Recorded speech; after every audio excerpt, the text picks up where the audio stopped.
galera, estamos novamente aqui juntos. Vamos agora começar a falar sobre o Segundo Império.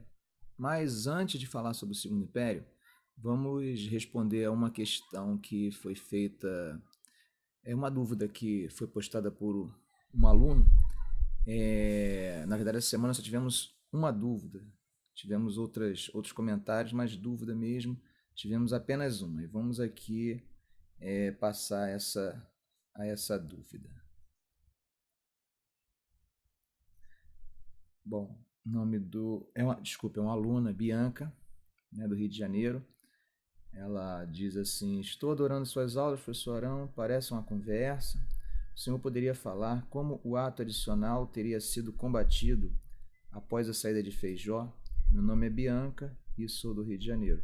Bom, como eu falei, né, após 37 nós tivemos o chamado regresso conservador.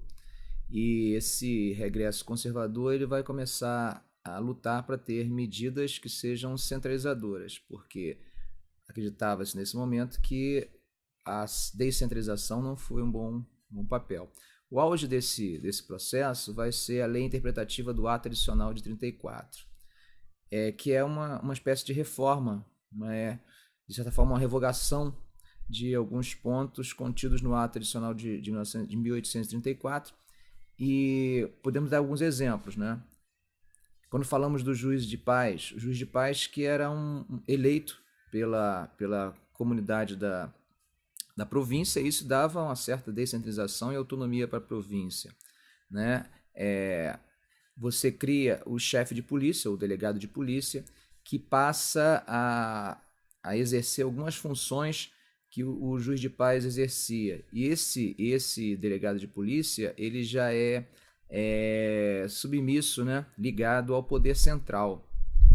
Então você tem essas mudanças. Por exemplo, a Guarda Nacional, que passa a ter ligações mais com o poder central, diminui aquela livre eleição para liderança da guarda nas províncias, isso passa a ser centralizado. Então são diversas medidas que apontam para um processo de centralização, de volta à ideia de centralização e de diminuição do que a gente pode chamar de federalismo. Ok, Bianca, espero ter respondido. Vamos agora ao assunto da aula de hoje.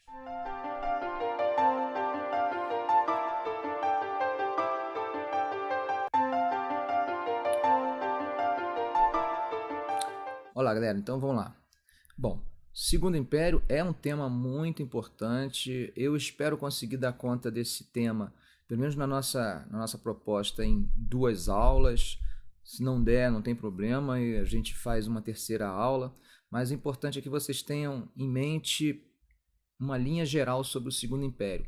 É um tema vasto, né, profundo, e às vezes é necessário que você tenha um conhecimento razoável sobre o tema para responder uma questão dissertativa, mas eu acho que se a gente construir o raciocínio geral dentro de algumas perspectivas do Segundo Império, eu acho que facilita bastante para aquele aluno que já teve aula de Segundo Império, já estudou, já fez provas e tal, mas agora que ele precisa ter organizar na sua cabeça todo esse conhecimento e poder usar numa questão onde seja necessário essa tarefa.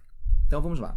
Bom, o Segundo Império ele é resultado, né, do insucesso do projeto federalista da regência, né? Como nós podemos falar, aquele período que é o avanço liberal, ele se mostra mal sucedido e nós temos o regresso conservador. O interessante é sabermos que a volta do monarca, né, na verdade, a volta da figura do monarca, né, porque Dom Pedro II ele vai assumir ainda bem novo, 15 anos. Então, o que nós temos nesse momento? 14 anos incompletos. Desculpe, 15 anos incompletos, né? 14 anos ele faria em 2 de dezembro. O que nós temos é os liberais que fazem a proposta, como nós vimos no final da aula anterior. Esses liberais, eles percebiam que a única forma de voltar ao poder seria controlando essas revoltas e com certeza a figura de Dom Pedro seria uma figura importante nesse contexto. Discutimos na aula passada, inclusive, as questões simbólicas da construção de nação, de unidade, e como a imagem de Dom Pedro era agradável, né, para a população em geral. Então, Dom Pedro volta. Automaticamente, a volta de Dom Pedro traz de volta ao poder os liberais. Tá? Os liberais agora formam um gabinete, vão governar com Dom Pedro, mas temos as eleições, que são as eleições do Legislativo. E essas eleições aí é que vão ter assim, um pouco de repercussão negativa dentro do governo. O que vai acontecer é que nós teremos uma eleição onde a fraude vai ser o normal, a prática, né? Fraude, situações de violência, onde as pessoas votavam sobre coação, e isso foi tão escancarado que chegou ao ponto de essas eleições ficarem conhecidas na história como as eleições do cacete. Bom, as eleições do cacete não quer dizer que foi nesse momento que houve fraude, houve esse tipo de manipulação e que durante o Império não haveria, tá? No Império todo, isso foi uma prática, tá? Mas parece que houve um exagero, né, nessas eleições do cacete. E aí o que nós temos? Nós temos a seguinte situação: Dom Pedro, a própria imagem dele, ele não podia conviver com isso. Então o que vai acontecer é que ele vai dissolver esse gabinete e nós teremos um gabinete conservador. Então os liberais ficam pouco tempo. Logo nessas eleições do cacete, você tem o gabinete liberal dissolvido e a formação de um gabinete conservador. Bom, só que parece que os liberais não ficam satisfeitos, isso vai acabar gerando uma revolta dos liberais, tá? Principalmente concentrada em São Paulo. Essa revolta liberal, ela vai ter uma característica que, na verdade, a grande satisfação dos liberais não era contra o monarca, não era contra o imperador, era contra os conservadores. E ela vai ser controlada pelo governo, tá? O resultado desse controle, inclusive a última derrota dos liberais, né, derrota militar, aconteceu na cidade de Santa Luzia, que foi inclusive o nome que passaram a chamar os liberais. Eram chamados de Luzias, enquanto os conservadores eram chamados de Saquaremas. Bom, o que Dom Pedro vai fazer? Ele era novo, né? Existia um grupo que tinha ajudado ele na sua criação e acreditava que podia manipulá-lo politicamente. Era chamada facção áulica. Essa facção tentou, mas Dom Pedro mostrou que já tinha uma maturidade, apesar da pouca idade. E começa a haver uma noção de que a briga entre conservadores e liberais não seria muito bom para o governo. Né? A partir desse momento, ele acaba perdoando, dando anistia aos liberais e tentando criar algo que vai ser uma certa prática ao longo do governo, que seria a alternância entre gabinetes liberais e gabinetes conservadores. Por que isso se torna possível? Porque durante boa parte do Segundo Império, o que nós podemos perceber é que o projeto dos liberais ele está muito próximo, muito semelhante ao projeto dos conservadores. Então, um gabinete liberal ou um gabinete conservador não ia ter grandes mudanças. Não quer dizer que era a mesma coisa, mas não teriam grandes mudanças ao ponto de colocar em risco o rumo do Estado brasileiro e nem do Império. Então, Dom Pedro, percebendo isso, ele vai identificar quais seriam os interesses realmente dos conservadores e dos liberais. Gente, na verdade, o interesse era um interesse político, de facilitação. Se eu sou liberal, não existe concurso público. Então, quem serão os professores, quem serão os juízes, quem vai exercer os cargos públicos nas províncias, isso aí vai ser facilitado por quem está no poder. Então, liberal protege liberal. Quando o conservador estiver no poder, vai fazer a mesma coisa. Então, esse interesse aqui é o grande pomo da discórdia entre os dois. O que Dom Pedro começa a fazer de forma lenta, de forma tácita, né, na política brasileira? Ele começa a fazer esse revezamento no poder. Ora, um gabinete liberal, ora, um gabinete conservador. Tá? Isso foi uma constância. em alguns momentos, inclusive tivemos até gabinetes mistos, né? Aqueles gabinetes que a gente chama de conciliação, e demonstra o quê? Uma frase que se falava muito, nada é mais luzia do que um Saquarema no poder. Quer dizer, chegou ao poder, ele vai ter uma agenda, né, muito parecida com aquela agenda. É o que se costuma falar que os liberais às vezes sequestravam a agenda dos conservadores e os conservadores sequestravam as agendas dos liberais.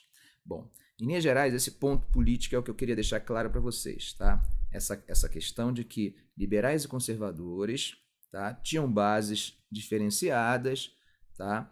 Mas a proposta de Estado, a proposta de governo era muito semelhante, tá? E isso possibilitou o quê? Que o próprio imperador, para evitar as brigas políticas num ponto extremo, ele começa a revezar, porque aí você se acalma, você sabe que está fora do gabinete, está fora do poder, mas em breve você vai voltar.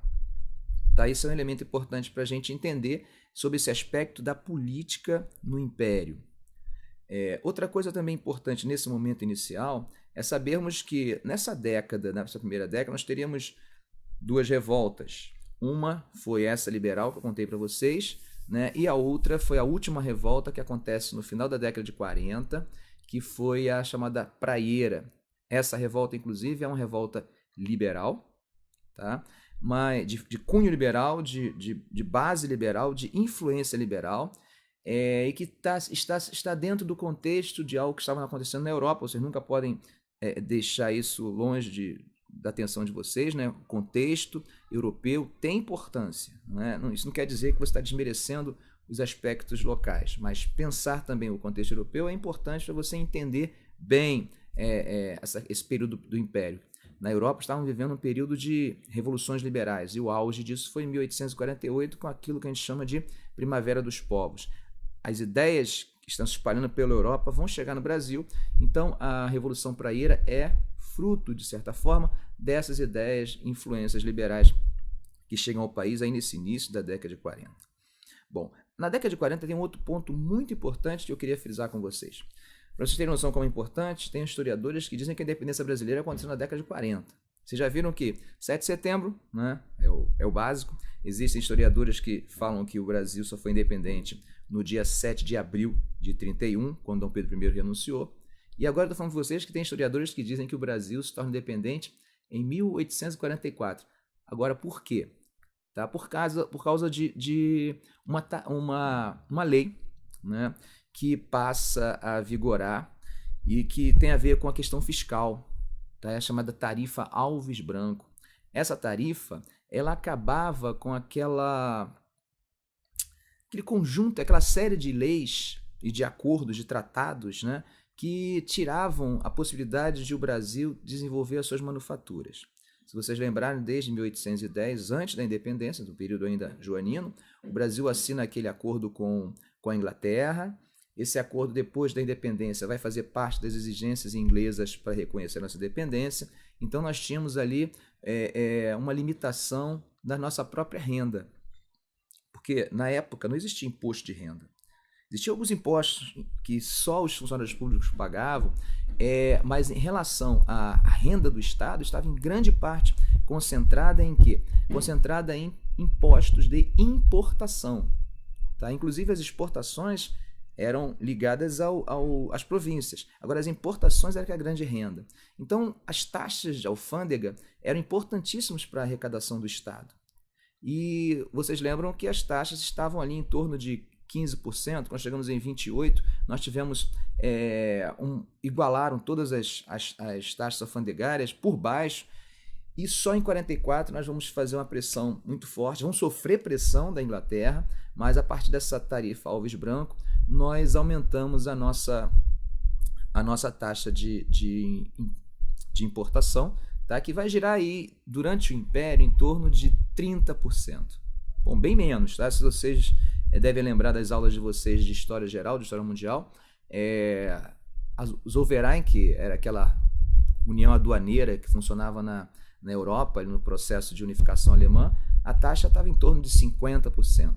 Então, está girando em torno de 30% para o Brasil. é um grande momento de respirar, mas não quer dizer que o Brasil estava cobrando caro, né? Nada disso. Outra coisa, quais são os motivos que levam o Brasil a ter essa nova postura fiscal? Nós podemos dizer que são dois motivos, tá? Um é a questão de orçamento mesmo, tá? Arrecadação. Esse é um ponto. O outro ponto é aquilo que alguns historiadores, não há consenso, né, afirmam que já existia um espírito industrialista.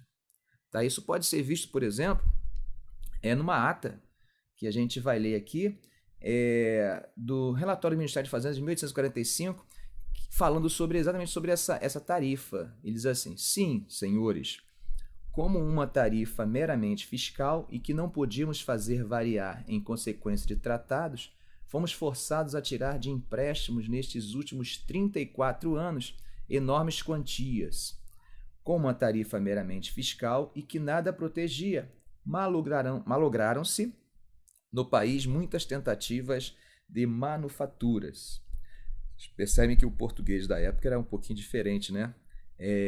Mas o que está falando desses 34 anos está se referindo que essa tarifa foi em 44 e nós tivemos o início dessa dificuldade de cobrança desde 1810, ou seja, no período ainda colonial. Bom, então nós temos dois motivos para entender essa tarifa Alves Branco. Bom, um outro ponto interessante também para a gente começar a pensar o início do Império é a questão da imigração. Tá? A questão da imigração é uma necessidade que vai surgindo também aí nesse período da década de 40, em São Paulo principalmente. Nós estamos falando de um período onde o café tem uma grande importância na economia brasileira. Tá? Esse café agora ele começa a avançar fortemente em direção ao oeste paulista. Né? A princípio a hegemonia era do Rio de Janeiro, mas ele já começa a avançar para o oeste paulista. E os paulistas, eles além de começar a desenvolver técnicas mais modernas de plantio, e também impulsionados pela modernização do sistema de transporte, nós estamos falando do sistema ferroviário que começa a desenvolver-se e entrar para o interior do país, trazendo inclusive tecnologia, trabalho especializado. Talvez a gente pode dizer que é um dos setores com o trabalho mais especializado nesse período é o setor ligado à linha ferroviária. E isso tudo vai fazer com que São Paulo comece a arejar um pouco as ideias. E essa situação, ela de certa forma contribui para pensar a mão de obra. Começa nesse momento também um período de incentivo à imigração.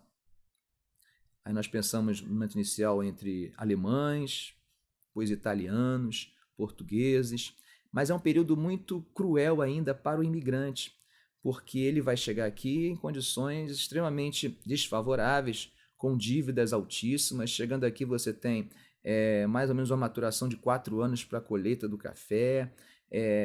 Essas dívidas vão se acumulando, isso vai gerando insatisfações e crítica também por parte dos países de origem desses imigrantes. Tá? Não podemos esquecer que também nós concorríamos com outros países aqui na América em relação à imigração, os Estados Unidos, o México e principalmente a Argentina, né, que já tinha uma política muito forte de imigração, inclusive ao ponto de fazer certas críticas e denúncias sobre o sistema imigratório brasileiro, que no primeiro momento era particular. Né? A grande figura desse momento inicial é o senador Vergueiro. Agora, mais tarde, o governo vai começar a assumir uma certa responsabilidade em incentivar essa política de imigração. Bom, outro ponto também inicial para a gente pensar é em relação à questão das finanças do governo nesse momento inicial. Bom, não é uma exclusividade do período inicial, né? Alguns políticos da época diziam que o Brasil é o déficit. Tá? Isso tem muito a ver com aquilo que nós discutimos aqui, que é a questão fiscal, tá? Mas também tem a ver com algumas despesas em momentos específicos do Segundo Império, como, por exemplo, as revoltas, né, a praieira. Nós temos também intervenções no Prata, no início da década de 50, né, contra Rosas, que depois vamos falar direitinho, com bastante calma, quando falarmos da Guerra do Paraguai. E nós temos a própria Guerra do Paraguai na década de 60, que nesse período inicial, que nós estamos nos concentrando agora, tem um peso muito importante nas despesas e no descontrole orçamentário do Império. Tá? Então nós estamos começando a iniciar aqui as discussões em torno do Império, para depois falarmos especificamente dos elementos políticos, tá? Estratégicos da política externa do Brasil, que tem um peso muito grande na compreensão do Segundo Império. A mão de obra escrava, ela também estava em grande expansão, principalmente a partir do início do século XIX. Tá? As pressões inglesas, elas serão feitas em grande parte contra o Brasil e contra o tráfico negreiro. Esse tráfico negreiro, vocês verão também que no início, nos primeiros 10 anos do Império, nós resolvemos ele. Então nós temos em 1850 a Lei Eusébio de Queiroz, que faz o que com o tráfico? Suspende o tráfico negreiro, proíbe o tráfico negreiro. Tá? Paralelo a essa lei, nós temos também a chamada Lei de Terras, que vai começar a limitar a posse da terra no Brasil. A partir desse momento, você não pode mais simplesmente se apossar da terra e ganhar propriedade. Agora você precisa pagar por essa terra. Até alguns afirmam que essa lei tinha objetivos de proibir ou de evitar que os negros que fossem libertos pudessem ter terras, mas também temos que pensar no imigrante também. O imigrante, por exemplo, para conseguir ter posse de terra, ele precisava ficar no mínimo aqui 3 anos no Brasil para poder ter a posse de terra. Essa é uma lei que vai, de certa forma, facilitar e contribuir para a concentração fundiária. Tá? Costuma-se até comparar, e é muito bom vocês terem isso em atenção, porque na década de 60 nós tivemos nos Estados Unidos o chamado Homestead Act, que era uma lei que também discutia a divisão de terras. Só que lá a divisão estava ligada à ideia de pequena propriedade. E ela vai incentivar, inclusive, a pequena propriedade. Vocês devem lembrar que nós temos lá nos Estados Unidos aquela divisão, né, norte e sul, enquanto o sul está muito ligado a essas grandes propriedades, né, plantação de algodão. O norte não, o norte está mais pautado naquilo que a gente pode lembrar quando a gente vê Smallville, né, aquele seriado do Super-Homem. Aquela fazendinha, aquela terrinha ali, é como se fosse um modelo do que eu estou falando aqui sobre pequena propriedade. Isso é um padrão nos Estados Unidos que é fruto dessa lei de terras americanas, que se diferencia totalmente da nossa lei de terras. Enquanto a nossa lei de terras seria um modelo mais ou menos do sul, né, do sul dos Estados Unidos, um modelo de grande propriedade, concentração fundiária, vai incentivar isso, essa lei. Aqui no Brasil, lá nos Estados Unidos, a lei incentiva o oposto, incentiva as pequenas propriedades. Tanto que hoje, no século XX, está acontecendo o oposto, né? Os norte-americanos estão começando a ampliar as suas propriedades e nós estamos discutindo essa questão da reforma agrária. Bom, gente, isso foi apenas um início, tá? Uma introdução para as discussões que nós vamos fazer a partir dessa segunda década, mais ou menos, do Segundo Império.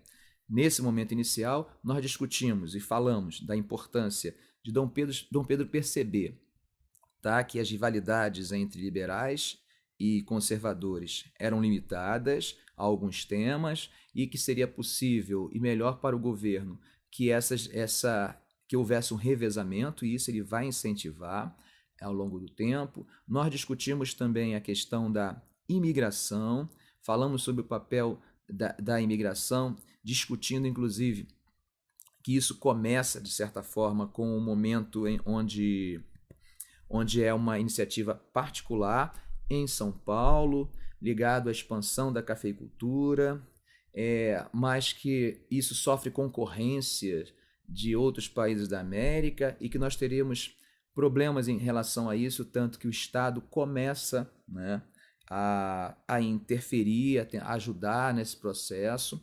Discutimos também que nesse momento inicial você tem ali algumas revoltas na década de 40 e que acabam contribuindo para gastos do Estado.